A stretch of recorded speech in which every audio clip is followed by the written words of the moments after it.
রাজ্যে ক্রমশ বেড়ে চলেছে করোনা উদ্বেগ। এবার করোনায় আক্রান্ত 7 মাসের শিশু। কলকাতার বেসরকারি হাসপাতালে ভর্তি ওই শিশু। করোনায় আক্রান্ত শিশুটির মাও। রাজ্যে ক্রমশ বেড়ে চলেছে করোনা উদ্বেগ। গত পরশুদিন অর্থাৎ সোমবার এক মহিলার মৃত্যু হয়েছে।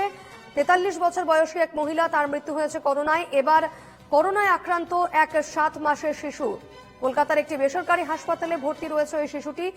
জানা যাচ্ছে তার মাও করোনায় আক্রান্ত। কথা বলে নেব, রয়েছেন প্রতিনিধি সুস্মিত মজুমদার। সুস্মিত, কি তথ্য রয়েছে?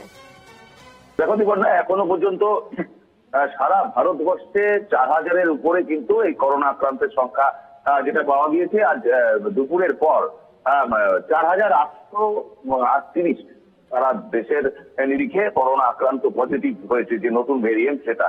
এবং বাদ যায়নি এই রাজ্যেও প্রায় 400-র উপরে 418 জন করোনা আক্রান্ত হয়েছে। তার মধ্যে কলকাতায় প্রথম মৃত্যু গতকাল হয়েছে একজন মহিলার, বছর 40 বয়স। এবং আজকে কিন্তু খুব ভয়ের একটি বিষয়, আতঙ্কের একটি বিষয়, 7 মাসের শিশু, তার কিন্তু করোনা নতুন যে ভেরিয়েন্ট সেটা কিন্তু দেখা গিয়েছে এবং তার ধরা পড়েছে।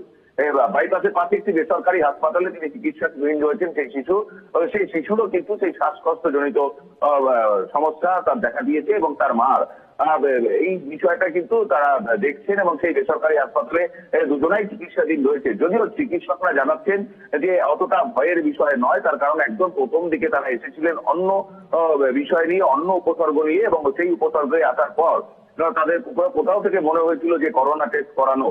সেই কারণে তারা করোনা টেস্টটা করানোর সঙ্গে সঙ্গেই কিন্তু তারা বুঝতে পারেন যে পজিটিভ হয়েছে এবং সেই সঙ্গে সঙ্গেই কিন্তু তাকে চিকিৎসা শুরু করে দেওয়া হয়েছে। যেটা কিন্তু গতকাল যে মহিলা মৃত্যু হয়েছিল সেটা কিন্তু অনেকটা সময় চলে গিয়েছিল বলে চিকিৎসকরা জানাচ্ছেন যে অনেকটা সময় পার হয়ে গিয়েছিল বলে তাকে বাঁচানো সম্ভব হয়নি।